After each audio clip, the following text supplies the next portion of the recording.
On behalf of the Department of Curriculum and Instructional Studies, I would like to welcome all of you. Thank you for coming. Thank you for sharing ideas, and I really hope that we will have fruitful discussions after this presentation. So please feel welcome. It's Spring Day. It is Casual Day at Unisa. It's Wellness Day at Unisa. And on top of everything else, we have got Lisa Marie Blaschke with us. Ladies and gentlemen, how students learn and how successful they are to apply what they've learned in practice depends largely on how we teach them. If we get it right, wonderful. But if we fail our students, the consequences might be disastrous. And if I look at the title of your presentation, Lisa, your talk is just about that, getting it right by empowering our students through self-determined learning. Without any further introduction, I'm going to share a few aspects of Lisa's curriculum vitae with you, just as introduction. It's a very long CV, but since I've got the flu virus and Lisa also came with hers from Germany, so please excuse both of us, we don't have very strong voices. Lisa Marie is currently Program Director and Associate Professor, managing the Masters in Distance Education and E-Learning at the University of Oldenburg in Germany. The Masters in Distance Education is co-offered by Oldenburg and the University of Maryland University College in the United States. Some of the courses in this MDE are also taken by our colleagues. And may I just see by show of hands, who of you are in the program or who have done the UMUC program? Special welcome. I think you have seen her name and maybe interacted and had some discussions with her. So she's teaching the Foundations of Distance Education course, the so-called OMDI 601. So this makes it specifically even more special that you're with us, Lisa. You are teaching our students, you are empowering our colleagues so that we can empower our students. With regard to awards and honors she received, it's a long list of 9 awards related to teaching and learning and research that she received since 2010. I'm not going to read all of them. She is currently the Vice President of the European Distance Education and E-Learning Network, or the so-called EDEN. She's on the editorial board of the International Journal of Educational Technology and Higher Education. With regard to invited talks and keynote addresses, she has given them all over the world, including England, Spain, South Africa, and she told me this morning it's a 4th visit to South Africa, so she's, I think, not a stranger to us anymore. The Czech Republic and Poland as well. Lisa is fluent in English and German, so those of you who are German, you can speak to her in German. She's got a long list of publications, mostly focusing on heutagogy, technology, social media, and she's got many of them published. Lisa, we look forward to an empowering presentation on empowering our students. Most welcome to Unisa, most welcome to South Africa. Over to you. You can give her a hand, please. Thank you, Hisha. It's very nice to be here again. I was here in this very room a few years ago with ICDE. There was a panel of us preparing people to get ready for the big Unisa involvement in ICDE at Sun City, and as a introduction to that, there were 4 of us here on the panel. So I'm also familiar with this room. So anyway, so thank you for all of you, from all of you for being here today, and also especially to our 601 students, the people that have participated in the MDE program. I'm really excited that you're here. I hope that this presentation will give you some kind of insight into how we structured the program, some of the ideas that went into how we would organize it, because many of them were based on heutagogy or self-determined learning. And so hopefully that will give you some insights.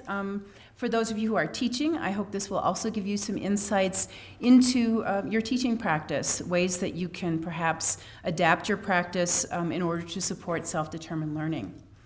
As Hisha mentioned, the topic of my presentation today is heutagogy. What is it, and how can we use it to develop self-determined learners? My first question for you, well, let me first go through what the topics are. Okay, the topics that I move around a lot, yeah? It's hard for me to stand behind a mic and a podium, and so I am moving around, and I will try to behave myself. The camera guy said, you have to stay in this spot, so I'm going to try to stay within like a radius of space. The topics I'd like to talk with you about today is what is heutagogy, and why is it important today, and then what are how can we design for self-determined learning, and then I'm going to give you some examples and questions and answers. And I really want to devote a good deal of time to the questions and answers, because one of the things about heutagogy is it's very contextual. When you think about heutagogy, when you think about self-determined learning, you need to have a holistic solution, and so it needs to be within the context of your institution. I've looked at a number of different institutions, educational environments that have implemented self-determined learning, and they've adapted it to their individual context. So in order for us to do this within a Unisa environment, it's very important to understand where you're coming from. So I'd like to be able to take some time at the end to look at, what are some things in your context, what things need to be thought about, what things need to be considered in really applying an approach such as this within your education environment. So before I start, how many of you have heard of heutagogy before? Can you put up higher? Oh, good. Wow, great. That's wonderful. I don't think I've seen that many people respond that way. Most of the time I get a lot of head shakes and no, I haven't heard of it. I've heard of it, but I don't really know what it is. So what I'd like to start out with is just a quick definition of what is heutagogy. And now okay, my learning, here we go. Wonderful. I can learn too. Heutagogy defined. This is from Stuart Haza and Chris Kenyon, who are the quote-unquote fathers of heutagogy, or the heutagogy gurus. And they're a couple of Australian guys. And if you ever get the chance to meet them, they're really interesting. Stuart actually taught my daughter how to surf last year when we were in Australia, and he's nearing 70, so he's always learning new things. Heutagogy, according to Haza and Kenyon, is the study of self-determined learning, and it applies a holistic approach to developing learner capabilities with the learner serving as the major agent in their own learning, which occurs as a result of personal experience. Now, heutagogy has some key principles that I'd like to just cover briefly. The first and foremost is it's learner-centered and it's learner-determined. It often gets confused with andragogy, and I'll go into that in a little bit more detail further on in the presentation. But what you really need to understand about heutagogy is that the learner decides what they will learn and how they will learn it. They also can decide how they will assess their learning. Have they learned through the process? And so what happens in heutagogy or self-determined learning is learner agency occurs. The learner takes responsibility. So when you think about heutagogy, think about learner agency as being central to the theory and really directing all of the activities that happen after that. Okay? And as an instructor, it requires you to take a step back and put the learner at the center of the entire process. It's about capability development and self-efficacy. In terms of capability development, and this comes from Stevenson's work on capability, it's really helping them to develop certain skills and competencies that can be applied not just within one environment, for example, the education environment in the classroom, but can be applied in a number of different unique and individual environments. An example of that, something that Stuart often uses when he talks about heutagogy, a construction worker. Yeah? A construction worker, he knows if I go to work and I'm working on a site, I need to wear my hard hat. Okay? So he's applying certain rules about safety within his work environment. Now, if the construction worker goes home and he mows his lawn barefoot, okay, then he's not transferring that competency into a new and unique environment. Okay? So the whole idea is that you're able to apply certain skills that you've acquired within unique environments. A good example of that, and what we've often seen in the Heutagogy research, is within the medical environment, where things are constantly changing, where it's necessary for you to adapt quickly within a complex environment that changes rapidly. So it's about capability development. It's about self-efficacy.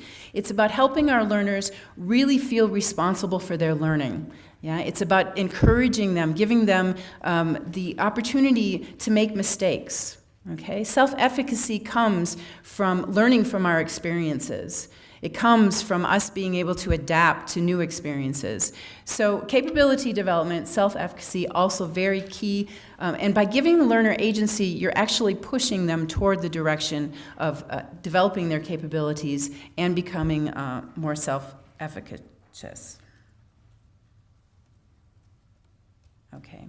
Self-reflection, metacognition, and double-loop learning. Now, these are ideas from Argus and Shun, and it really looks at, and if you ever get the chance to read the Reflective Practitioner, I would highly encourage it. That book was, for me, it was life-changing, because my background, I actually worked in the computer industry before I came back to academia about, I guess it's been 10, 11 years now since I joined academia. But prior to that, I worked for a computer software company within Germany, an international one. And when I read the book from Donald Shun about the reflective practice and about what happens within academic environments and what happens within practice, it really created something in me to identify or really acknowledge what's happening in academia. It needs to also happen within the practices.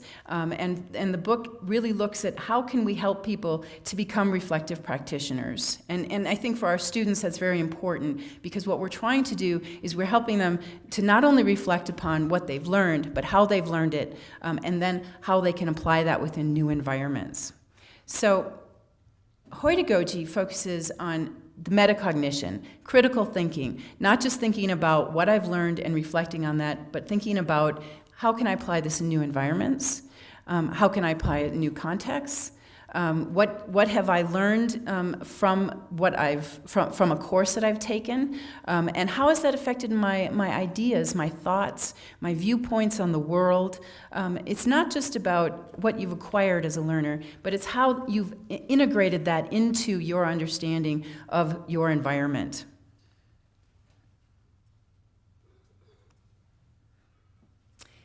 Heutagogy is also about nonlinear teaching and learning, and this is something that I think a lot of educators have difficulty with, because we go into a course and we say, okay, we have a syllabus, we have a structure, this is what the students need to learn, and this is how they need to learn it. Yeah? And because we're the gurus, because we know the subject best, our viewpoint is we can decide how they can best learn it. Okay? But our students come from a wide variety of backgrounds. They come from different disciplines. They come from a lot of different experiences. And so by giving them the freedom to be nonlinear learners, to decide, I'm going to go here, and then after that, I might go way over here and do my learning. Yeah? That's what Heutagogy is about. It's about letting the learners decide how they're going to learn and where they're going to get the information to learn. Okay, and I know some of you are thinking, well, how does that work in a classroom? How can we make that happen? If not all of you. Okay, what happens? Instructors as guides. Okay, I'm sure you've heard of the sage on the stage, which I'm doing right now, which is completely against Heutagogic principles. the sage on the stage, we need to move from heutagogy, we need to move from the instructor as being the sage to being the guide. I just recently heard, I think it was the Open Learning Consortium, there was a woman who blogged about it, and she said, I'm getting tired of guide on the side. She says, I like ace in the digital space. And that, for me, that really describes what we're doing in online environments, is we're not just guiding, we are there as the gurus. We're there to help people find the resources that they need. We're there to connect them with the people that they need to be connected with, the researchers, the academics, the environments, the networks that we have available to us in order to promote their learning. And so it doesn't diminish our role. I get a lot of concerned instructors who say, well, you know, if I'm not up there presenting, what do I do? You know, and what's my job? And from the research that I've done, looked at a number of different environments where heutagogy's been implemented, the teachers are actually learning as they go. Because what they'll do is they'll set specific outcomes for their learners. They'll say, okay, this is what we want to achieve by the end of the semester. Now you sit down and you come up with a plan on how you're going to achieve that.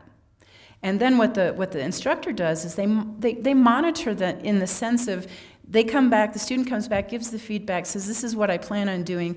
Do you have suggestions? It's kind of a supervisor, doctoral student relationship.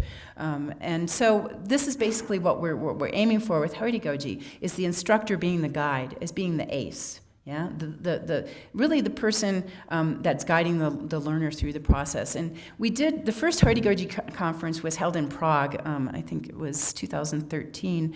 And what we did at that conference is it was a safari. And there were guides there to help people with the safari. I learned how to do CPR there, and I didn't learn it by reading through a book or listening to an instructor. What they did is they had somebody there who was exhibiting symptoms of having a heart attack. And what I had to do was I had to gather resources from those that were available to me, whether they were on the internet. I had a guide who could answer some of my questions. There were other people in the room that I could also ask questions of, and we did CPR. We didn't do CPR on the person that was having the heart attack, or said she was having the heart attack. We did it on a dummy. But in any case, I remember that experience. That is so ingrained in me because I had to react. I was fully active and involved in that process. And I had someone there as a guide, so I knew that if I was running into trouble, I would have that person to turn to. Institutions become support networks in a heutagogical environment. And what I mean by that is they aren't just there as the ones that decide, have learners achieved their learning goals, do they receive the degree? They're actually there as a support network to help learners gain access to the information that they need, to help learners build their networks, to provide them with contacts and give them really the environments that will support them in their learning. Just to take a step back for a second and talk a little bit about where heutagogy comes from. A lot of the ideas from heutagogy are not new, and I gave a presentation, a keynote in London a couple years back at the Research in Distance Education workshop, which was really, wow, there were like 120 people there, and they were all experts in distance education. And one woman stood up and she said, none of this is new. We've all heard about this. It's based on humanism. You've got Maslow, you've got Vygotsky, you've got Freire, you've got Knowles and andragogy. All of this is not new. And I said, I realize this is not new. These theories are not new. These ideas are not new. But what's happening is we're moving into new learning environments that are driven by technology. And we need to have some kind of framework in order to approach how we're going to teach, how students will learn in those environments. It becomes a learner-centered environment. You can't just take one of these theories and say, this is it for our new technology environments. And what Heutagogy tries to do is it tries to pull on those, focusing on learner agency, focusing on self-efficacy, metacognition, reflection, really helping to empower the learner through the learning process, making them an active participant in the learning experience. And so what Heutagogy does, it is not something new in the sense of, these theories are not new, but it is new in the way that we package those theories and in the way that we really approach our teaching and our learning.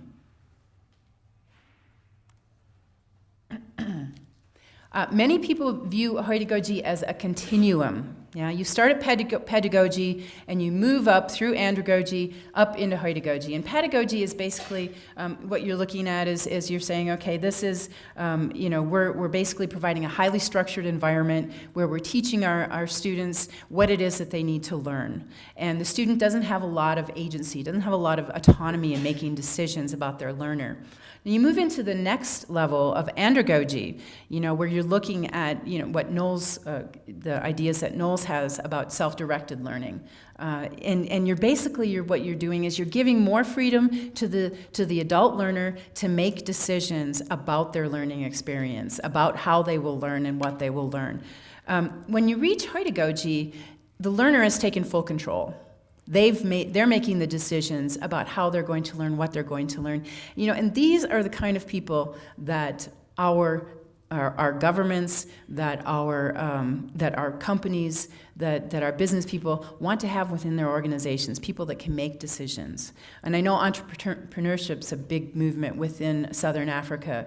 This is another thing. You have heutagogical learners, you'll be able to have opportunities to advance those initiatives. So basically, there are some ideas about heutagogy being at the end of this continuum. Yeah, you start with pedagogy, you move to andragogy, you get to heutagogy. Okay, and here are some of the key differences between them. Okay. Basically what we're looking at within a pedagogical environment, which is teacher-directed, you've got some single-loop learning. The learner's thinking about what they learned. Yeah. You move into andragogy, and you've got more of an emphasis on single-loop learning, thinking more about what have I learned, how does this impact my understanding of a certain topic that I've learned about. Once you get to heutagogy, you're thinking about, okay, I'm not just thinking about what I've learned, and I'm not just thinking about how it fits into my context, but I'm also thinking about how I learned it. I'm thinking about how it influences my values, how it influences my view on the world, and how it will direct who I am as a person as I become a person. Okay, so that's one of the differences. Another difference, knowledge transfer and acquisition is the primary teaching mode. You're basically providing the knowledge, you're transferring it over to the student.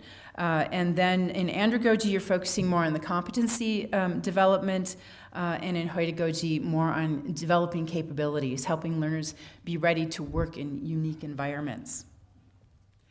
Another difference, linear design of curriculum within a pedagogical environment with more instructor-directed learning, whereas in andragogy you've got more of the learner being involved, directing their learning, and heutagogy, that responsibility falls pretty much entirely on the learner.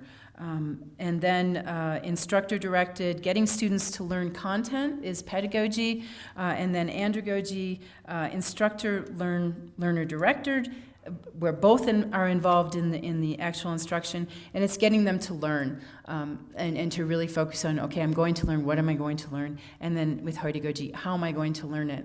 And the different approaches that are used. How do I best learn as a learner? I've really got a bad cold, so.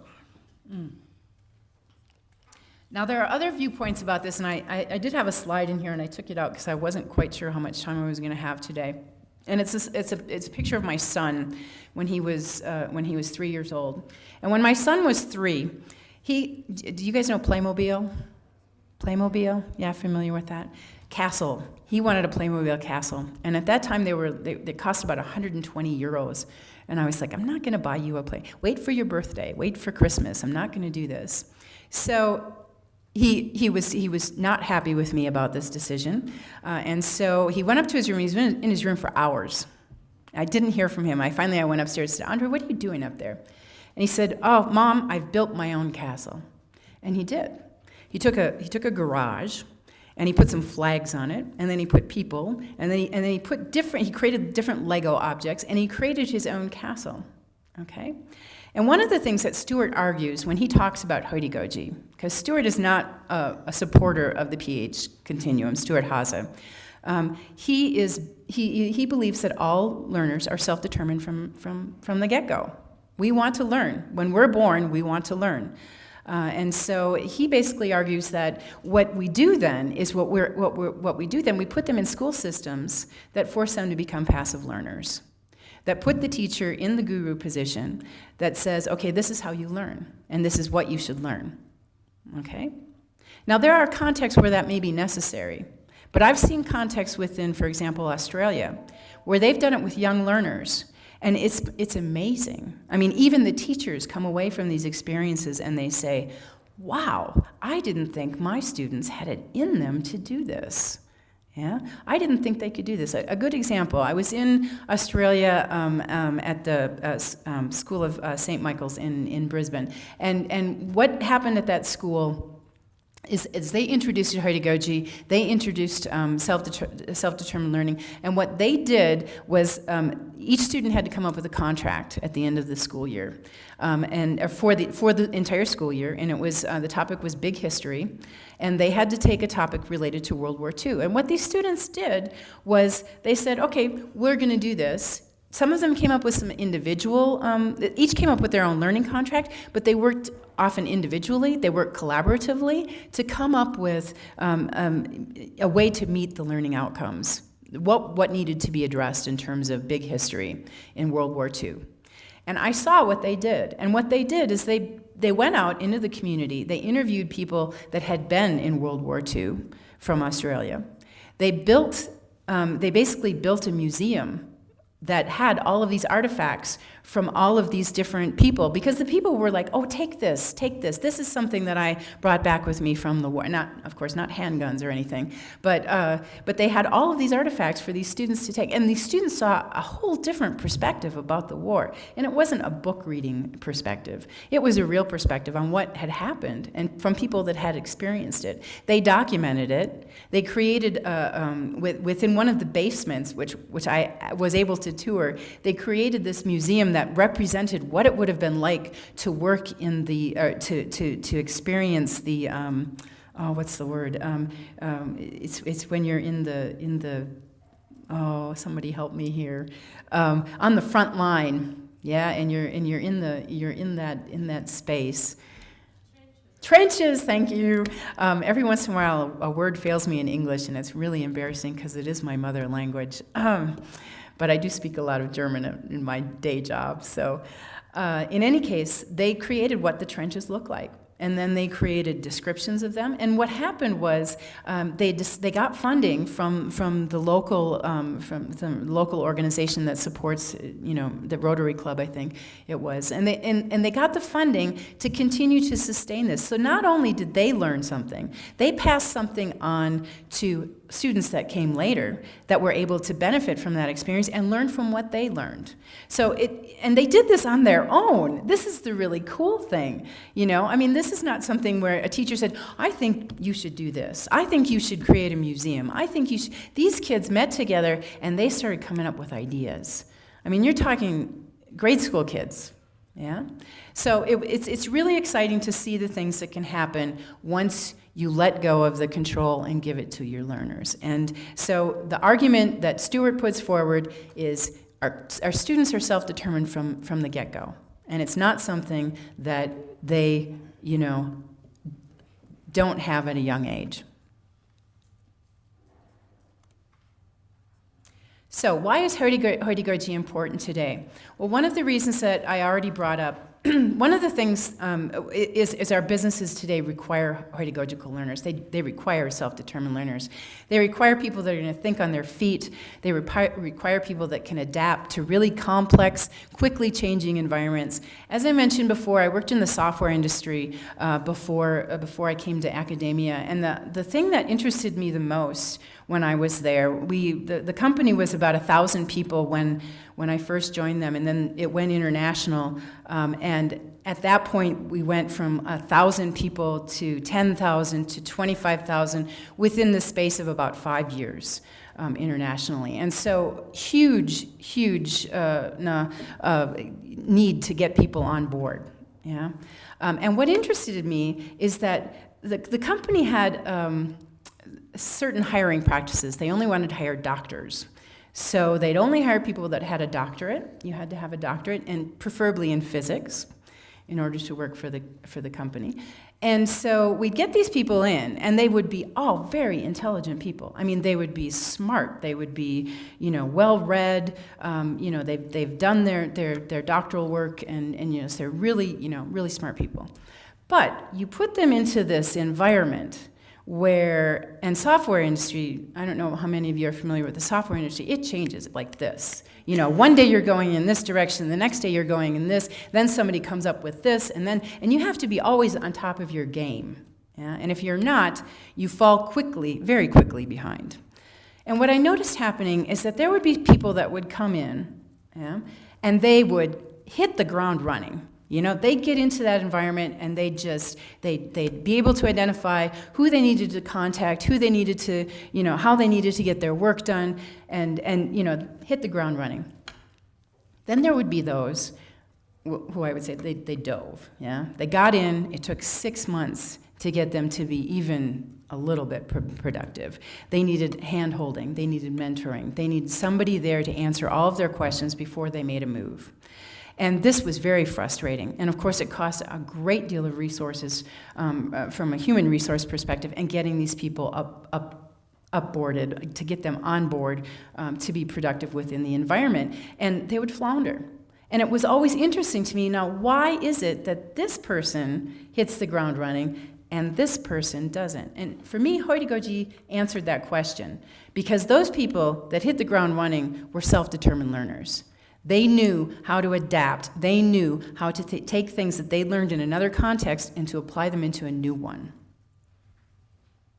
So I think, from my perspective, from working in the software industry, and also from what I've also seen within how things are developing within industry, there's more and more of a need to have creative learners, innovative learners, people that are going to make decisions on their own, and so this is where heutagogy really fits in well.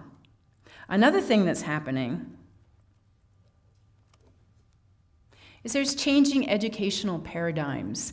Sir Ken Robinson, he talks quite a bit about, what's happening within education and the need for divergent thinking. We need to have people that have their own thoughts about things. And I think we see a very good example of this, of what's happening in the United States right now with the alternative facts. And I can say this because I'm an American, and I feel that it's okay for me to say these sorts of things from a political context. Don't ask me anything about South Africa, but I'll say what I think about Trump and what's going on over there.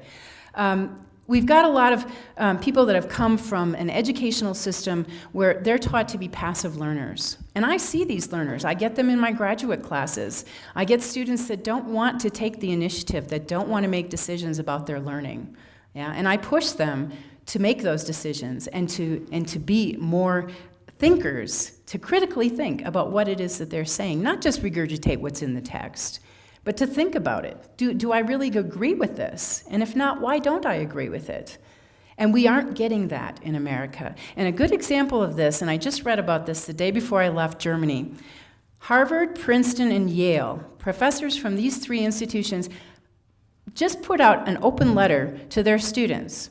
And the fundamental principle of this letter, what the main drive was, is what's right up here at the top. Think for yourself. The letter's 1.5 pages long. Inside Higher Education just published it. And it basically says, think critically. Don't accept everything that your professors are telling you. Don't accept everything at face value. But think about it. before you make judgments and decisions.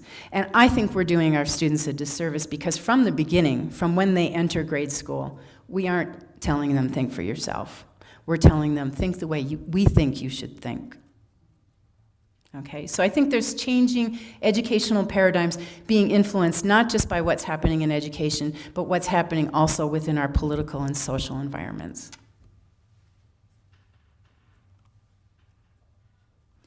There's also a lot of technological change. When I first presented my dissertation topic to my committee, 6-7 years ago, they said at the meeting, they said, well, this is very interesting, but technology is not going to have a role in education. It's not going to influence education.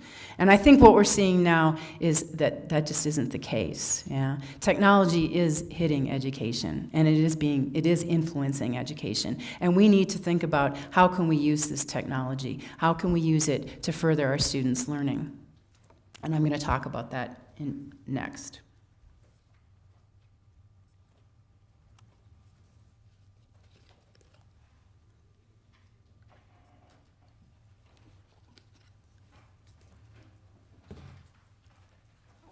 So how do we design for self-determined learning? Here are some ideas that I pulled together from the research that I've done and also from the different people that I've talked to that have implemented self-determined learning within their environments. Some key elements of heutagogic design. We need to give learners an opportunity to explore. Give them an opportunity to look into things, to find their own way, to navigate their way within knowledge resources, within information networks. We need to give them an opportunity to create. Yeah? They shouldn't be passive in the learning process. They need to be involved in creating new information. For example, what I told you about the St. Andrews School and what they did there in terms of creating an environment for a museum as part of their big history project. They need opportunities to collaborate. We learn a lot from each other, and it's these networks that allow us to advance our learning. So they need that. They also need opportunities to connect with others and to really, to broaden their networks, to learn more through those connections. And I'm sure many of you, especially the 601 students, have heard about connectivism. And that's part of, we haven't pulled it into heutagogy, but there are a lot of ideas about connectivism that also apply within heutagogic environments. They need an opportunity to share their information and their resources. Some of my best, we all learn. We continue to learn. Learning is a lifelong process. Some of my best resources are people that I know on Twitter. One of Paul Prinzel. If you don't follow Paul, you really got to get on Twitter and follow Paul. He provides me with information about a wide variety of topics. He broadens my network and feeds into what I know as an academic from the latest developments. So you need to be able to have an opportunity for them to share what they've found. You also need to give them an opportunity to reflect, because without this possibility, without this opportunity to reflect on what they've learned, how they've learned it, how it influences their values, and if they don't have that time, they're not able to really incorporate it in a realistic and long-term way. So those are some examples of heutagogic design. One of the things that we want to do is we want to develop learner autonomy. And here are some, just a couple of things that you should think about when you're thinking about designing for a self-determined learning environment. Learning contracts. One of the first universities to do that was in the SUNY University, the State University in New York. They've done a lot of work on learning contracts, really working with the learner to define what they will learn and how they will learn it. And so learning contracts is a big part of that. Inquiry-based learning, not always having the answers, but really pushing people to go out and find the answers for themselves and then come back and share those with you and with others so that others can learn from that experience. Learning to learn.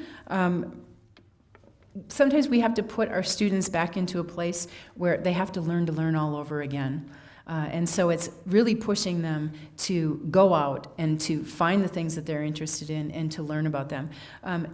So central to that is what motivates our learners, what pushes them to learn, why is it that they learn? You know, my son is a really good example of that. He's not motivated to learn. He goes into school, he doesn't want to learn. He's not interested in the books. But you give him a topic that he's interested in, and he will just go crazy with it. You know, he'll just dive into it, he'll go on the internet, he'll do all kinds of research. So he's in an environment right now that doesn't support or promote that kind of, you know, self-determined learning. So we need to create environments for our learners where we think about what motivates them, and that involves creating a dialogue with our learners.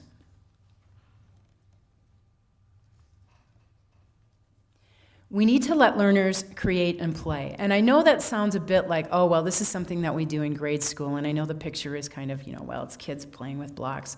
But it isn't just grade school. We need to give our learners an opportunity to create things. And we do this in 601 with having people do mind maps, having them create e-portfolios, which a lot of our Unisa students don't like to do. We do try our best to give people an opportunity to really create and play. Project-based learning, a good example. We do this at the Center for Lifelong Learning in our blended learning courses that we offer through our master's and bachelor programs. Project-based learning. The learners spend the first 6 weeks doing all of the theory, reading about it, and then they got to make it happen. Then they've got to really do it. And they meet at Oldenburg for a 2-day workshop. And what they do when they get there is they really identify what am I interested in, what motivates me. And once they've done that, then they form project groups. And then they choose topics that they're going to research. And it's not just topics they're researching paper-based. They have to go out and they have to meet with people. And they have to talk with them. So then they come back about 6 weeks later and they present their results. That's an example of project-based learning at the higher levels of education. Visual storytelling, this is something that we can implement. We once had within our 601 course, one of our students, and I know the 601 students are going to go, wow, we didn't do that, and no wonder, because it's so much work. She put together videos of what she learned and of her reflections. So her reflections weren't text within the Reflective Learning Journal project that is required within the 601 course. They were actually videos of her learning experience, which was really a neat approach, because she uploaded them, I think, to YouTube. But that's one approach, visual storytelling. How did I learn? And that also incorporates a whole, I'm reflecting on what I learned, but also how I learned it. And you got to see how that reflection happened in real time, because it was all videoed. Learning journals, another example of letting learners create and play.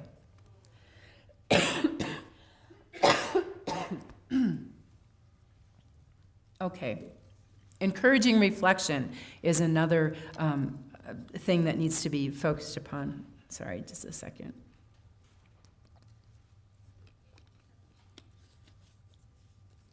And when I say encouraging reflection, a lot of times what happens, we have a learning journal assignment that we have within our foundations course.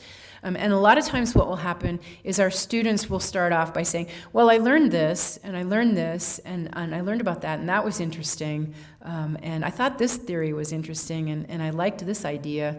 And what we try to do is we push them out of that reporting phase. They're not reporters just about their learning, but they should be thinking about, how does this impact my approach to teaching and learning? How does this impact how I learn? How does this influence what I want to learn? And so we try to scaffold that process. So what we try to do, and what I encourage people to do when they want to use a self-determined learning approach, is really try to build in scaffolding. Meet your learner where they are. We've got learners that say, okay, I can do reflection, and they do. They're fabulous at it, And then there are those that are just like, well, nobody's asked me to do this before, to think about, what I've learned and report on it, so I really don't know where to start. And so it's a lot of, I don't like to call it hand-holding, because I think it's more, really providing an environment that pushes your learner to learn, pushing them out of their comfort zones. Yeah, so getting them to move from one place to the next, and to me, that's not hand-holding. That's really, serving as that pushing pushing factor. Learner-directed questions, that's asking the learner to come up with their own questions about what they want to learn within a learning environment. And then again, learning journals, action research, getting them to go out and actually meet with people and talk to them about a topic that interests them, and then to reflect upon that and how it influences what they're learning. A good example of that is, as I was mentioning before, this project-based learning. We would have to go out and meet with, the topic was higher education management, and we'd have to meet with presidents of universities and ask them how did they strategize? How did they realize certain aspects of their strategy within their institutions, and then think about, well, how does that match up with the research that's been done? Does it match up with the research? How will it influence my role as a manager, as a future manager within higher education, or a current manager within higher education? So it's really getting out there and getting that action research done, and comparing it to what you've learned.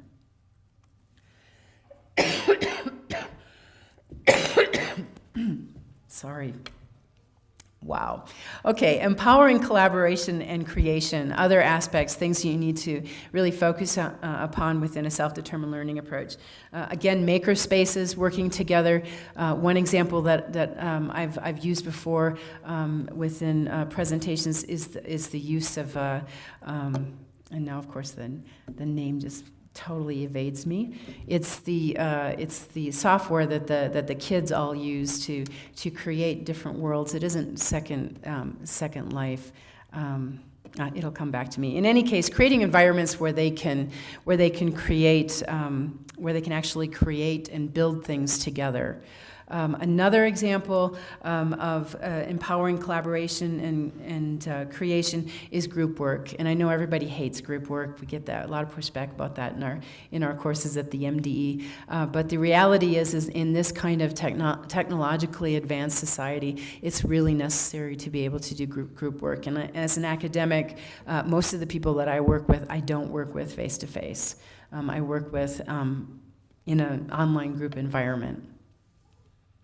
Communities of practice, and this I can't emphasize enough. Now, a community of practice is not necessarily something that's established for the long term. It brings together people who are interested in a specific topic, a specific issue, and then they work together to try to find some resolutions, and they learn from each other. Each brings different resources that will help advance whatever the goal is of that community, whatever it is that they want to accomplish. So some communities may endure over a long period of time, whereas others do not. As academics, it's important for us to find our tribe, to find our communities, and to build those and nurture those, because those are the places where we'll have lifelong learning and where we'll advance our learning and our research. But it's also important for us to expose our students to these communities as well, because they will need them. They will need to be able to develop and build their own communities.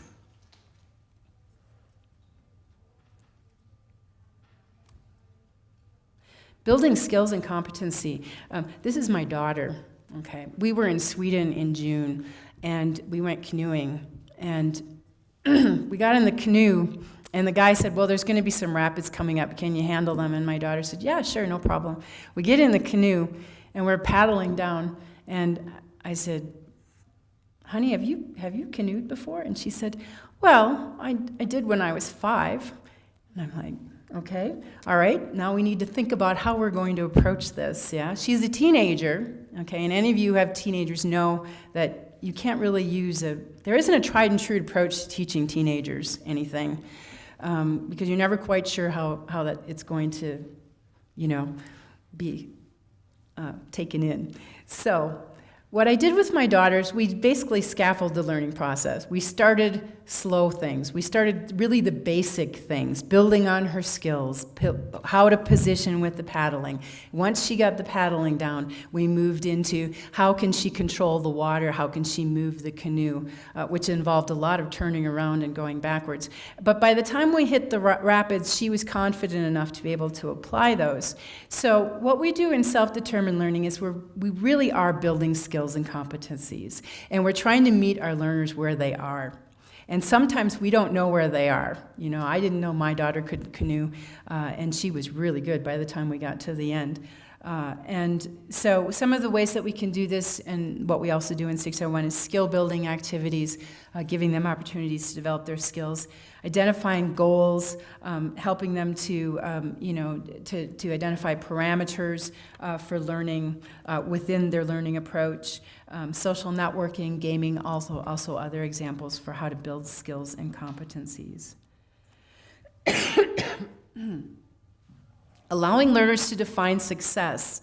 Now, one of the key tenets of heutagogy is learner assessment.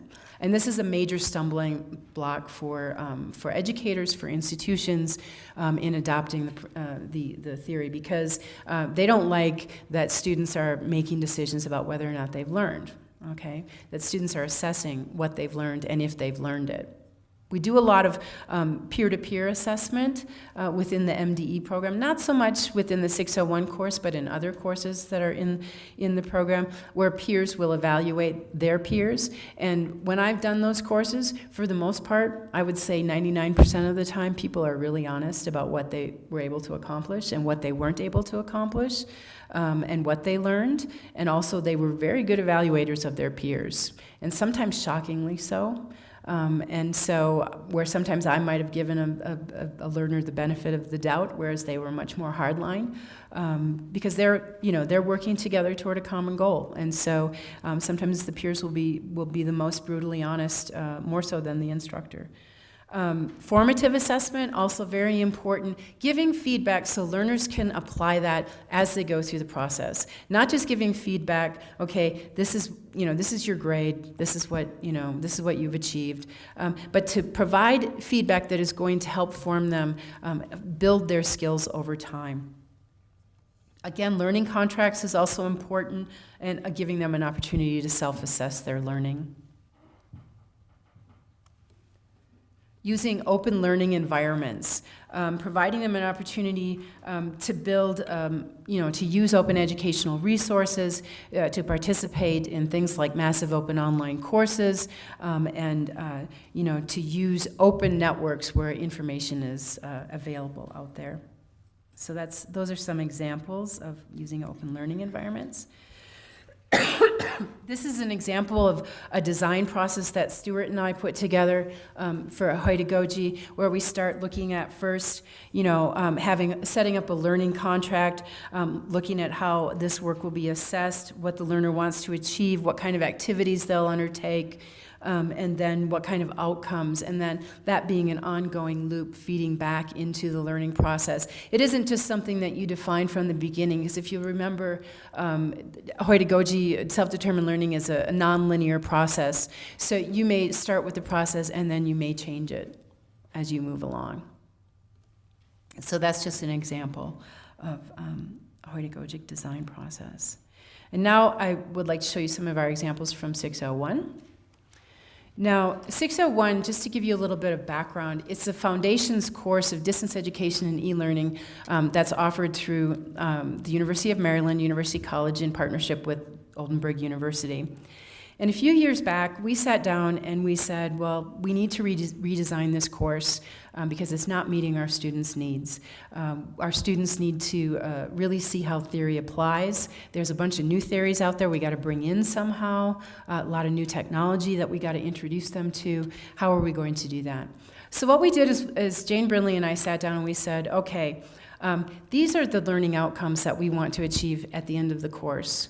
But not only did we think about what are the learning outcomes we want to achieve by the end of the course, we needed to think about, because this is the foundations course, this is the first course that students take, we needed to think about what do we want to achieve by the end of the program? What kind of learners do we want to have? We wanted to have reflective practitioners. We wanted to have those people that could hit the ground running. What is it that we needed to do? What kind of tools did we need to provide them with to really establish a foundation that could be built as they proceeded through the program?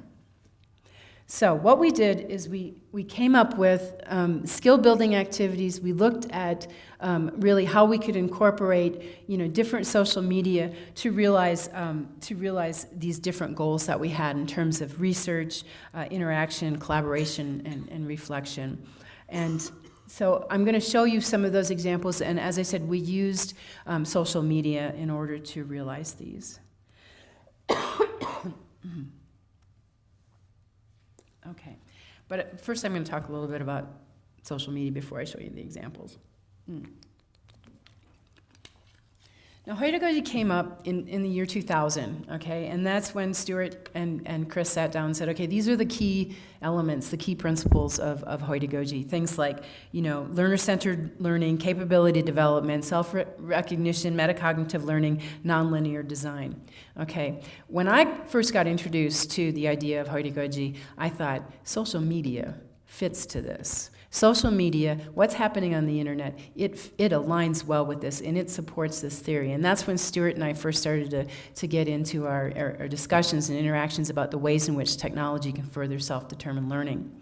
And some of the ways are listed here. There's a lot of affordances, and by affordances I mean, benefits, characteristics of social media that support self-determined learning. And what's really exciting is that these ideas that are presented here, these are things that are being confirmed by research that's happening in different parts of the world right now. There was just a study that was done in Colorado just this year about social media, and their finding was that social media supports self-determined learning and heutagogy, and is the direction that schools need to go in. A lot of schools will say, we don't want to have social media within the classroom because it basically distracts students from learning, but what happens is that learners are actually determining their learning path. So it may look like it's distracting them, but it's actually opening them up to new areas that they want to learn about. They're Googling things, they're moving into new directions, they're finding resources, they're sharing them with other people.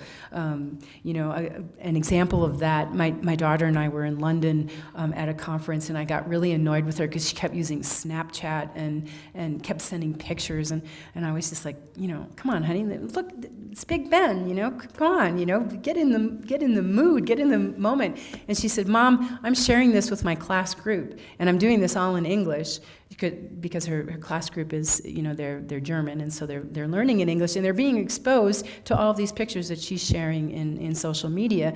So they're expanding their learning. And so I quickly stopped complaining and enjoyed it in my older technology way of experiencing London. So,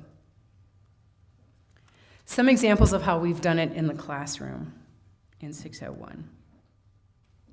Well, one example, we ask our students at the start of the semester to put together what we call a revolutionary grid. And what they have to do is they have to look at the different aspects of distance education that have influenced its development over the years. And so we divide this up into 4 different waves of development. The first wave being correspondence education, the second wave being more of the multimedia, the bringing in of television and recording and audio, and then the third, the systems design, and now the fourth with social media, with the internet, with more of the internet offerings.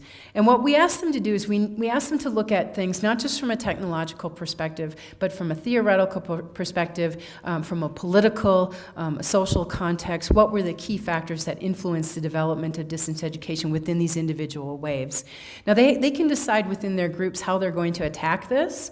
But they basically feed in information that they've learned throughout the course, whether it be through the discussions within the discussion boards, whether it be from the books they're reading, the articles they've found.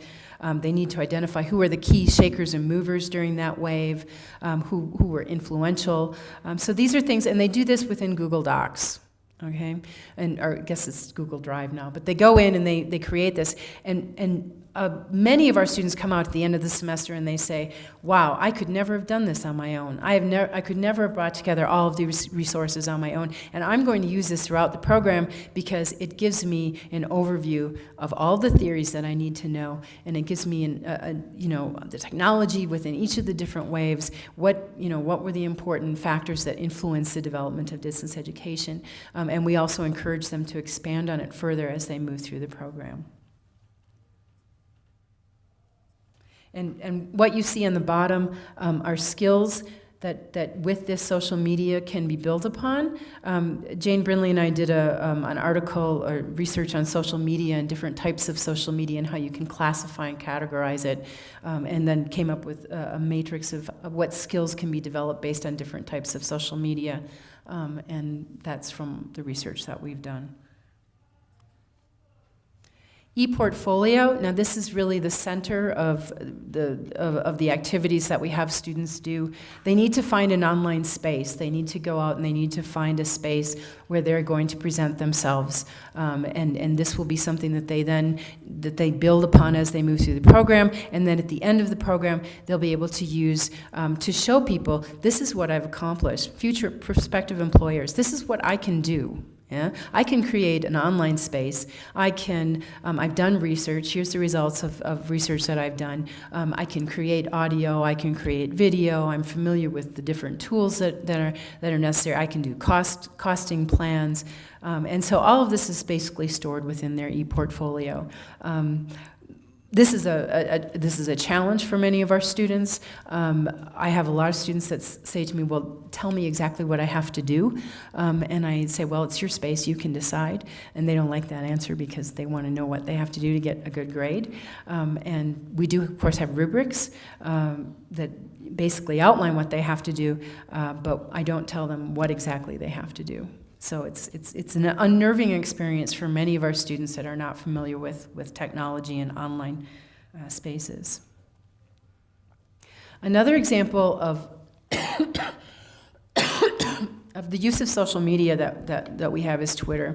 And I have gotten into so many battles with students. Fortunately, they don't put them in the discussion boards, so many of you don't know about these battles. They're the things that happen in the background. But I've had students say to me, well, my job will not allow me to create an online social profile because I work, within the security environment and they won't let me do it. I've had students that have come and said, I'm not Kim Kardashian. I'm not going to tell everybody. You guys know who Kim Kardashian is, right? The Kardashians, anyway. I'm not going to go post that I'm having, a latte macchiato at Starbucks. That's not who I am as a person. And so I tell my students, I'm fine with that. You don't have to stay in Twitter. I'm asking that you stay there for 10 weeks. I'm asking that you follow a distance education researcher, and I'm asking that you tweet about something that researcher has written. And you would be amazed at what happens with a lot of these students. They start getting in there, and they start tweeting, and they start finding stuff. They're like, wow, I can connect with this person, I can connect with that person. I'm getting all kinds of information that's feeding into things that interest me. And again, we go back to what motivates our students. Yeah, and I'm finding out the latest research. A lot of academics don't publish their first stuff in academic journals. A lot of their stuff comes out in Twitter. Tony Bates, this is a good example of how connections can work. Are you familiar with Tony Bates? He writes a lot about technology and distance education. Well, Tony had one of our students connected with Tony on Twitter. And Tony had started to publish a book. I think it's available on his website for free on distance education and e-learning and technology. And he started to write the book chapter by chapter, and he posted it. And this student was really interested in what Tony was writing, so he would write reviews about what Tony was doing on his blog. Yeah? So he's writing reviews about what Tony's doing, and he's tweeting about them. And because Tony is following, and because he's being tagged by this student, Tony goes and he looks at this blog that the student is doing. And he starts to follow this student. And he's really impressed with what this student is doing. And by the time Tony's got his book halfway written, he contacts the student, who absolutely fell off of his chair physically when he got the email from Tony, asking him if he would review his book and give feedback. And my student wrote to me, he's like, oh my gosh, you're not going to believe this. Tony Bates wrote to me, and he wants me to review his book. What we forget is that for our students, these academics, they're like gods. They're like distance education, e-learning gods, and you don't come within their sphere. But if you do come within their circles, you know that they aren't gods. You know that they're real people, and you know that they're very interested in what our students are thinking and what's happening out there in the field. So what happens with Twitter is we can create those connections. Okay, that's just one example. Twitter, another thing I really like about Twitter, Helen Keegan, who's from the UK, she talked about with Twitter, the classroom never closes. The classroom's always open. And I always thought that was a really cool idea because I still learn things from our 601 students that tweet things in 601 because they're still out there. They're finding out the latest research. They're tweeting about what's happening within their context, within their country. And this helps me to broaden my horizons. So that's another example. Scoop It, which is an example of a social media that can be used for learners to create their own page on a specific topic, where they can say, okay, this is a topic that interests me. And one of the things that we try to encourage is either it's a topic that's related to an essay that they're going to write, or maybe related to the research project they'll do at the end of the program, where they start to gather together articles of interest, sites of interest, and they put it on one place. And then if another student posts something on their Scoop It page, they can scoop it and put it on their page. Basically, Scoop It means you pick it up from the internet and you put it in a place where that information is available. So those are just some examples of how we do it in 601. Challenges. Now I can't do a talk about heutagogy or self-determined learning without mentioning the challenges, because there are many, and it's not something you can't just go out there and do it. There are challenges at a number of different levels. There are challenges. Start with the student. Many students don't want to be self-determined learners. Many students come in the classroom, they want you to teach, and then they will learn the way they want to learn, which is usually consuming the information that you're giving to them and then regurgitating it back in an essay or in some format that is going to show that they've achieved the learning objectives. Then they leave your classroom and it's not always the case that they've learned anything. They don't want to actively engage in the learning process. In the first book that Stuart and Chris wrote about self-determined learning, there was a woman there named Barbara, and I can't remember her last name, but it's in the book on self-determined learning. And she talks about, she pushed back on her professor when he wanted her to do self-determined learning. Because she said, I learned how to learn. I learned, this is what the university expects from me. I learned how to play the game. I wasn't learning, but I learned how to play the game in order to get my grades, in order to get my degrees. And so I get into this classroom and you change the rules of the game, and I don't like that. And she was very direct with her professor and said, this is not okay. You've changed the rules of the game. And he said, I want you to make the rules. So you go in and you start deciding how it is that you're going to learn. And she hated it. And I will say, I've had students write to me midway through 601 and say, you are a terrible professor. You are not telling me what it is I have to do. You are not giving me the information that I need. And, I don't like this at all.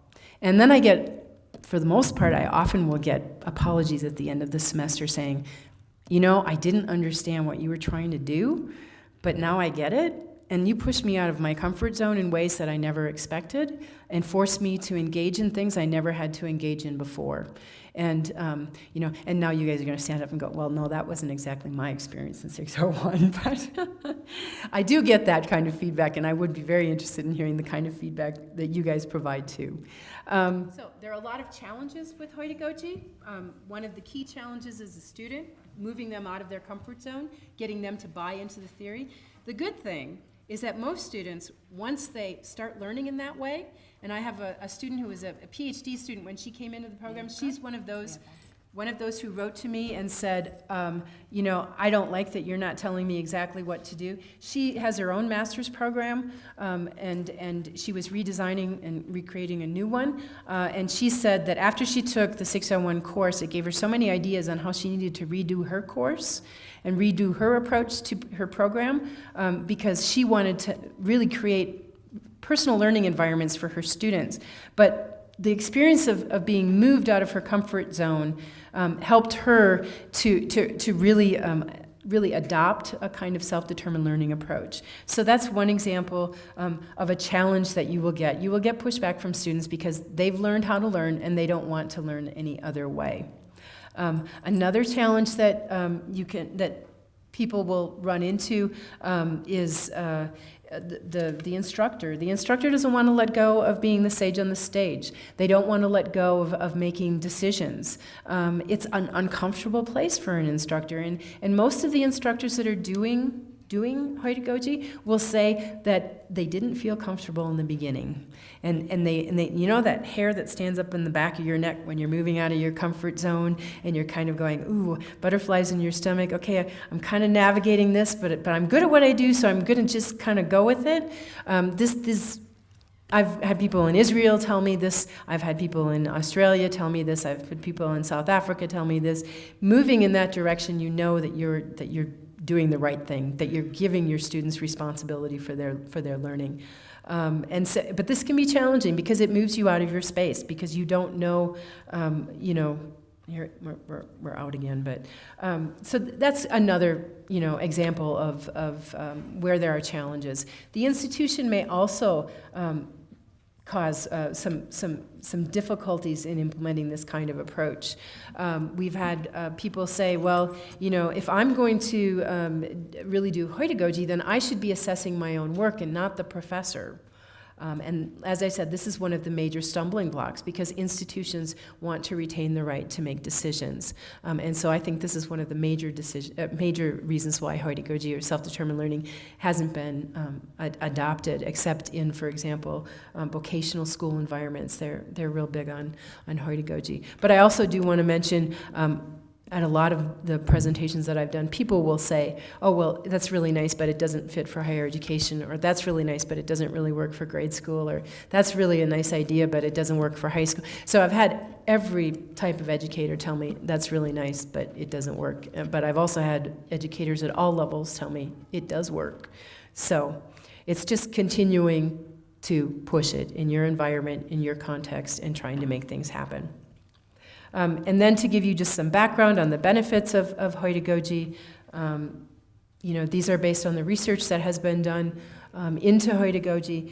Things like it improves their critical thinking, it helps them to really become thinkers and not just passive acceptors of information and knowledge. It gets them engaged, actively engaged and motivated. If our students are passive consumers of knowledge, they aren't actively learning from my perspective. They need to be involved in the learning process, and that means making decisions about it. It gives them more control over their learning environment, more learner-centered, gives them that agency that they need. It improves their ability to investigate and to question things. And there's a list of these resources and these research articles at the end of the presentation, which I think we could probably make available in some form. The other thing that I really want to emphasize is it's created a sense of social justice in learning. It's helped democratize education. In the example that I gave about the school in Australia, kids were getting involved in social issues. They were getting involved in their societies by being self-determined learners because they had to go out and do this action research. They're having an impact on the developments within their society, not just within the classroom, but outside of the classroom. A lot of the work that's been done in heutagogy is based on the work of Paulo Freire, the pedagogy of the oppressed. And I don't know if you're familiar with his work, but he talks a great deal about how we use certain types of pedagogy within our school environments in order to control our students and control our societies.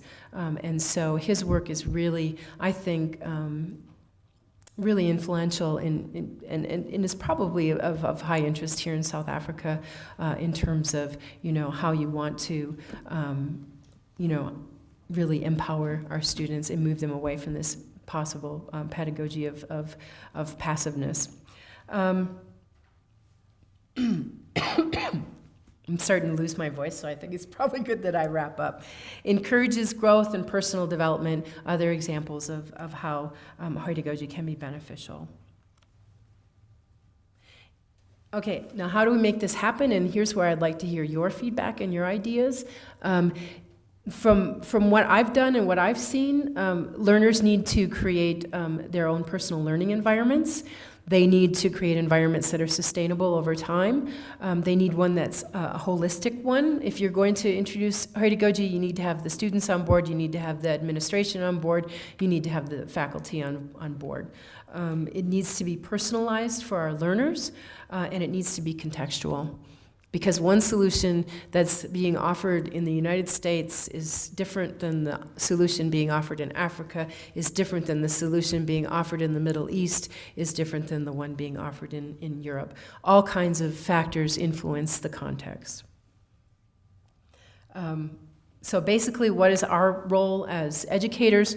We give learners the learning environments and the tools to make these environments their own. Terry Anderson talks about the use of technology in pedagogy, and technology is the beat, and pedagogy defines the dance moves. And for us, as designers of these environments for our students, we need to find a way to bring the pedagogy and the technology together to make, to really orchestrate the learning environment. So those are some examples, and those are some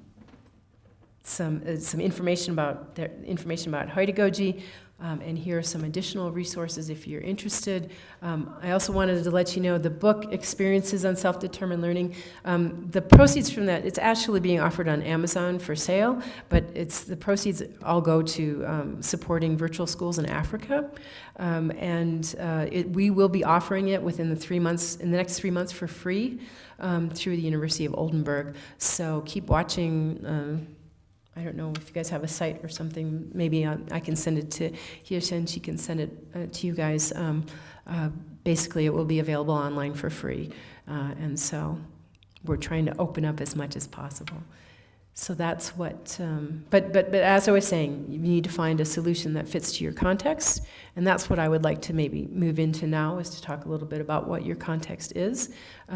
As many of you have already heard about heutagogy, the first I read about it within the South African context was 2005 by an author named Bandura, and he talked about heutagogy as being a way to empower South Africans, which was one of the reasons why it was of interest to him. But he ended up talking about a new goji, and this was Ubuntu-goji. And I think this is something that we need to, or you need to think about in terms of your context. What kind of goji am I going to use? You know, what am I going to do within my environment that fits to my context, fits to my learners, fits to my institutions, and advances and empowers my learners? So with that, I think maybe we'll open up for questions, and maybe you can share a little bit your context or how you think maybe some of this might apply within your environments.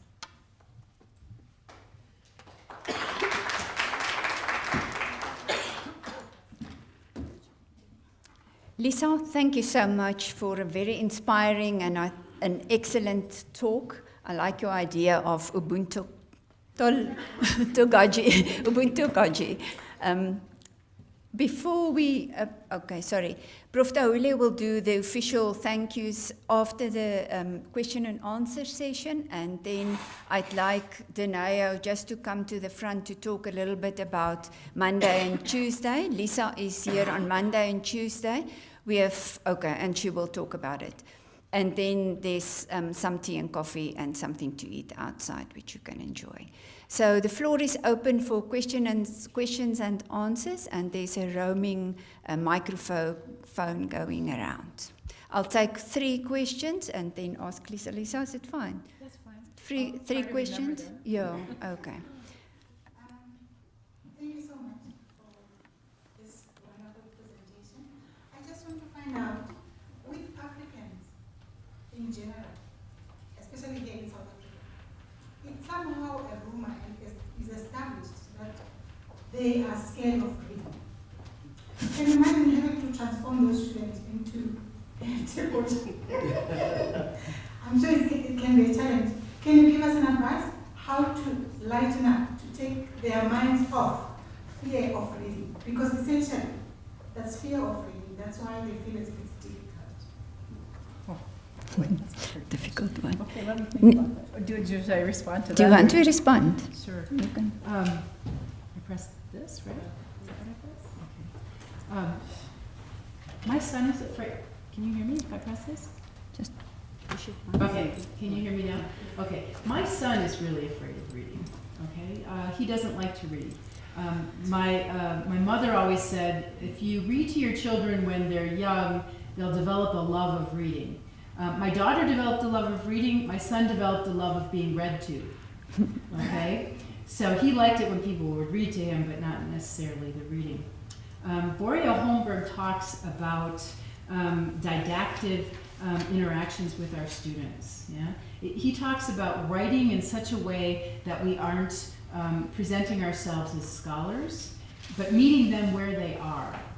Okay? So it requires a certain type of writing that isn't academic, that meets them where they are, which is difficult because most of the resources that we have available to us for teaching are very academic. They're written in such a way that are very difficult to understand. My colleagues in Germany will say to me, "Oh, I love it when I get to read something in English because I can understand it then." Because the Americans tend to write a little bit more straightforward and less, I don't want to say less academic, but they don't use a lot of the long sentences, the big words, the difficult vocabulary. So I don't have an answer, I don't have a solution. That could be something you set up a community of practice about. It could be something that you ask other educators about within Africa. I was telling Hirset this morning that one of the things that I did during the last year is I worked together with higher education managers throughout South Africa, and we were looking at some of the management issues that they were dealing with. And what they ended up doing at the end of this workshop is they created a community online where they're actually exchanging ideas to continue to learn and advance the ideas that they explored while they were in the workshop.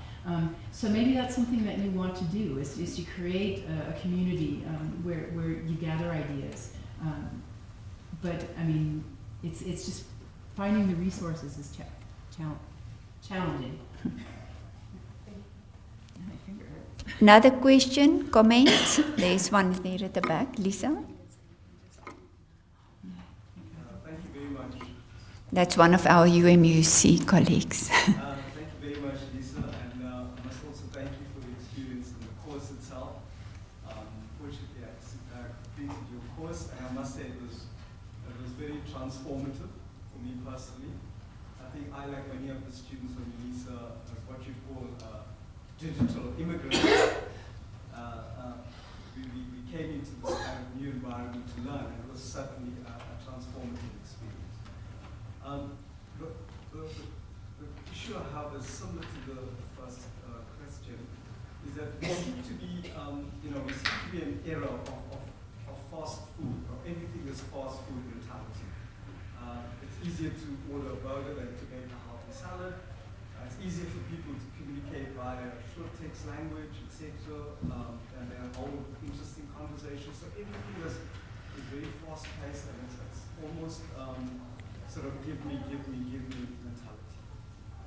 Social media, as much as I learned a lot in the course, your comment about this could be also a kind of double-edged sword, because it also then promotes this quick fix mentality of just Googling something quickly rather than interrogating it. Just probably cut and paste instead of really processing the information. So really a comment about how that challenge could also be counteracted. And if I may quickly, your analogy of or your example of the school in Australia, I think was a fantastic example. But your comment about the fact that it may have just reproduced the kind of conditions that war, meant for a lot of people who went through it, rather than the experience going a little bit further in terms of critical citizenry, and the students pressed me whether war was necessary, or even maybe organizing a march to show an anti-war thing. I'm not saying that is what they should have done, but maybe just a comment on those two issues. Thank you. Okay, can you hear me? Okay, good. I just pressed it once, so. technology. It's very challenging and it's something we learn about all the time. Social media. I agree with you. I agree that social media tends not to encourage reflection. It tends not to encourage critical thinking. A lot of times social media it's reactions to things. But I think we can find ways to encourage deeper thinking. That doesn't necessarily happen within the social media network. It may happen outside of the network. It may happen within, you read something in social media, you may go deeper with it. You may not go deeper with it. You may, like I just did today, one of the things that I learned about over social media was this letter that was sent out by professors from Yale and Princeton about, think for yourself. I saw it on social media, I bookmarked it, I went back to it later, I read about it, I thought about, how does this fit in with what I'm trying to do as an educator? So maybe a lot of those things that you're talking about aren't things that necessarily happen within the social media environment, but perhaps the social media environment is what triggers the critical thinking, that triggers the deeper reflection, that triggers the metacognitive activities.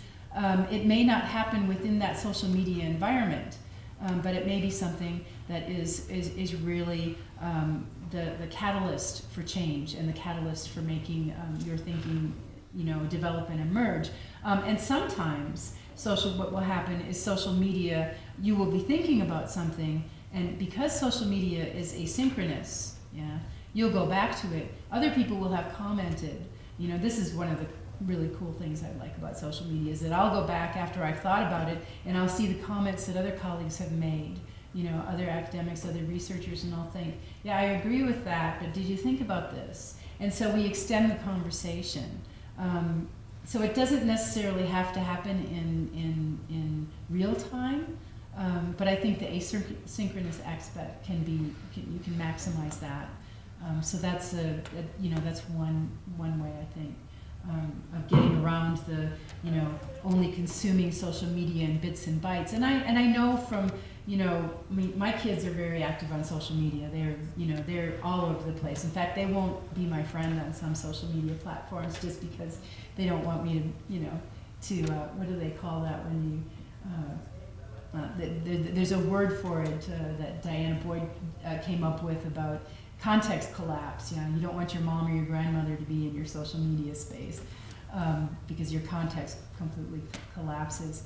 But I know that she's thinking about the things that she sees in social media, and we'll discuss them.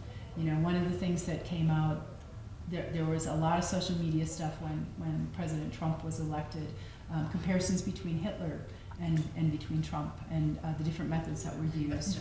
And this is probably extremely politically incorrect for me to use this analogy. But after she did this, we had a very, very lengthy conversation about where there were similarities, where there were differences. I could draw on my own experience. They brought it to their teacher in the classroom. They discussed it within the classroom. So social media triggered the discussion, and the critical thinking happened in the classroom. So that's just one example. The example of the St. Andrews School, I think you're right. I think that could have been extended further in terms of involving students in a social justice way, advancing the ideas that we shouldn't have war, and these are the reasons why we shouldn't have war. I don't think they were ready for that yet. I don't think the term allowed them to be able to accomplish that much within that period of time. If it was a longer period of time, and if they brought in other, for example, social studies into the project, one of the things that the teacher of at this school, and he actually won a major award in Australia for his teaching last year, so I'm really honored to have had the opportunity to meet with him and talk about what he did, is he said a lot of stuff happens multidisciplinary. So even most of the time, you've got big history, these are the topics that we cover. And then what happened was that it was starting to expand. They were overreaching the boundaries of big history, and they were moving into other disciplines. And the students were not just learning about big history, but they were learning about other areas, social studies, other examples did he give? I can't think of any at the moment, but geography. So they were moving into a lot of different areas that went beyond just the discipline of history. And I think that's also the direction that we're moving in education is to move out of our silos. So I hope that answers your question somewhat. And thank you. I'm glad that 601 was transformative. I imagine it was also very challenging. Ladies and gentlemen, yeah, Angie? Thank you for the very interesting presentation. Mine, I think, it's just a comment because I'm involved in this module, and most of the things that you indicated have been factored in my module. But the challenge that I have with the students is that most of them are doing engaged in this online module for the first time in their lives. And the problem, I think it's a fear more than any other thing, that they're doing it for the first time, using computers and all those kind of things. And in the first 3-4 weeks, students want to deregister because they know nothing about this, they don't want to do it, and those kind of things. But, you spoke about pushing students, and I think we're definitely doing that because we are using a teaching assistant to support their learning, and we are pushing our students, and eventually, and as a result, because one other thing, they come from different backgrounds, learning backgrounds, family backgrounds, and those kind of things. But at the end, because one of the assessment that we do, our scientific assessment is portfolio development, and in developing their portfolio, I actually request them to reflect. They'll reflect on all the learning units, and generally the responses that I get from students actually help me to improve the module. And their frustration is that this is a very interesting module, but there's no continuity because they do it in one semester, and there's no continuity. And I feel also we are doing disservice to the students because there's no continuity, because this is one approach the students have to learn, more especially in our college, as we are training teachers. We are training modern teachers. They are going to, when they go out, for me, I think they are going to be faced with children who are already, very conversant with technology. So we need to prepare our students to be conversant with technology, to be using all these kind of, technologies that, technology is changing every time. So I think we are doing disservice to our students because we are doing this in the first semester and there's no continuity. This is just a comment that I have. I just would only have a couple of comments to that, Angie. I know the stuff that you're doing because we've had long discussions about it, and I'm amazed at what you've accomplished and everything that you've done, and really impressed by it. And I think every little bit that we can do contributes to some degree. We've had issues like that within our program too, where students will say, well, there's no continuity. One professor does this and another professor does that. And we've tried to address that by really, exposing what it is that we do in our course, hoping that it will influence, what professors are doing in their courses in order to create that continuity. But when professors have the autonomy to decide how they're going to teach and what they'll teach, that can be very challenging. But I like how you talk about each student comes with their own context, and it's moving them along this pedagogy, andragogy, heutagogy continuum. Although Stewart says he doesn't agree with it and says learners are all heutagogical learners from the very beginning, The fact of the matter is that many of our students have been taught to become pedagogical learners, and so we need to, as faculty, as educators, to move them along that continuum, which is challenging. And it's easier to just teach the way we've always taught, do things the way we've always done them. But I agree. I think we're doing a disservice to our students if we do that. Thank you. Any more questions, comments from anybody? Thank you, colleagues. I don't think those mics work. No, thank you very much. My name is Osi. I come up in from the regions, the regional offices, more on data support, where we appoint tutors supporting our students. The lady that has just spoken, I can attest to some of the things that she said. We get these students. Sometimes some of them they even register without even knowing this is an online module. They hardly know. And they register only to find that later on that this is an online module. They experience it. And then this is where now the support comes up in from us in the regional offices, wherein we use our tutors, because we appoint tutors and we use our tutors, because in tutors, they are first level. When I'm saying first level, they're the first people to be in contact face to face with the students. Lecturers sit here in the main campus, they are not in that everyday contact with our students. Now, these tutors also need to be trained thoroughly.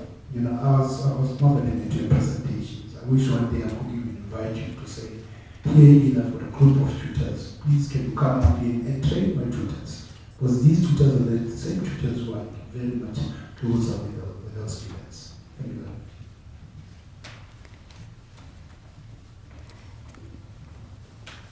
I think that Angie could probably give you a lot of really good ideas on how to do what you're trying to accomplish there, and because she's done so much work there, and working with the tutors and really helping train them so that they can be in a position to provide the kind of support that learners need. I think it's a double-edged sword.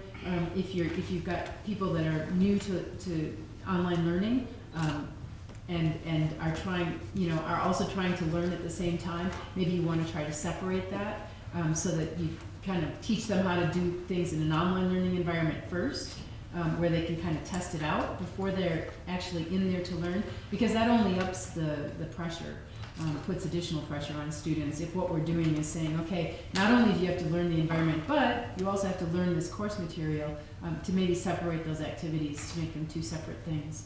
Maybe an online module, or something where they can go to the tutor to get support, could be a consideration. Does that? Here's another question.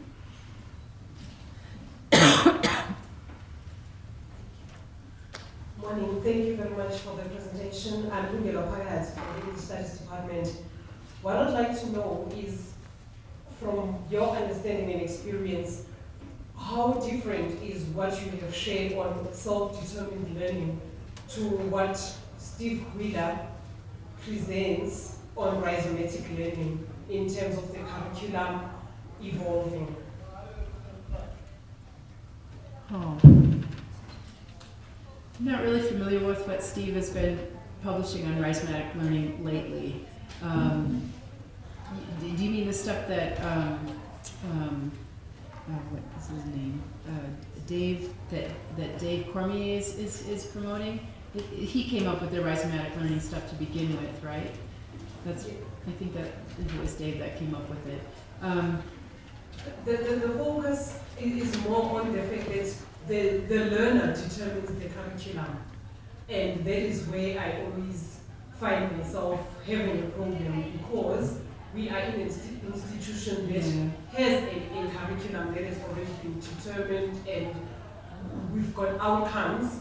So if we're now thinking students, learners should determine the curriculum, where does then that leave the institutions of learning that are already in existence?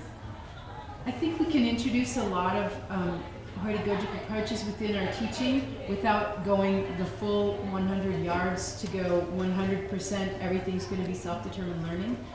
I think it's moving them along the continuum and not just moving the learners along the continuum, but moving faculty along the continuum, moving the institution along the continuum, that they move into that direction. I think you'll see, at least from what I'm following in the United States, more of a direction of creating programs that are more geared toward what the learners want to learn, still having those learning outcomes, curriculum outcomes that you want to achieve, but doing it in such a way that the learner is more involved. So I think it's really a process that will emerge over time and evolve over time.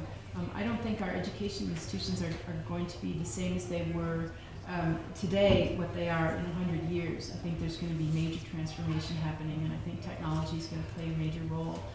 The more information is available to everyone, the more democratization of education there will be, and the more involvement of people there will be, and there will be more just-in-time learning. But that's just my view on where we're going. But I think the stuff that Dave's doing on rhizomatic learning is really interesting, because I know he's doing it together with the Stephen Downs stuff, with the connectivism. I know Stephen is very interested in what we're doing with heutagogy. And I think these are all theories, all ideas that we're trying to really try to adapt to these new technologies, to these new educational paradigms, these new environments that we're teaching in, and trying to fit them into our context. So I always think if it works, it works, then use it. You know, if it advances it so that our students are learning, and they're learning in a self-determined way, then do it. You know, so but that's my perspective. Thank you. Can we stop here? Thank you very much, colleagues, and thanks, Lisa. Can I ask now Professor Taule just to do the official thank you? Thanks, Thierry.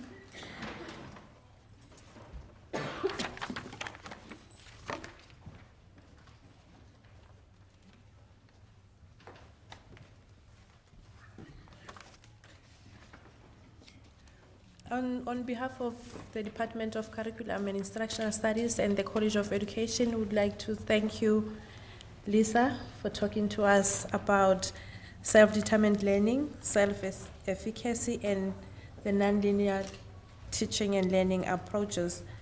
When you started, you asked everybody if they know about heutagogy, and almost everybody has some information about it, but you unpacked it nicely for us. You know, what is it, it's important, and how it can be designed. So I believe we have gained more insight into this, and we have new perspectives, even how we are going to implement it in our teaching and learning, and even the perspectives, new perspectives for our teaching practice, and how we can use that heutagogy approach to improve learning. You said something like, we don't know where our students are. In most cases, we don't know where our students are, and I fully agree with that. Well, what we need to do is to create a space where they can be involved in the creation of knowledge, which I think is something that is very important. And our challenge is, as we know our context, how do we address the diverse needs of our learners, take into account the different contexts that they come from. So from the department and the college, we'd like to say thank you for sharing your expertise with us. And we really appreciate the time and the effort. Are you taking pictures?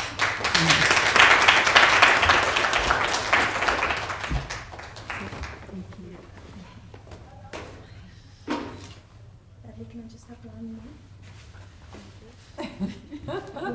Of the banner. Thank you so much, Lisa. I also want to take this time to thank Dineo for working tirelessly.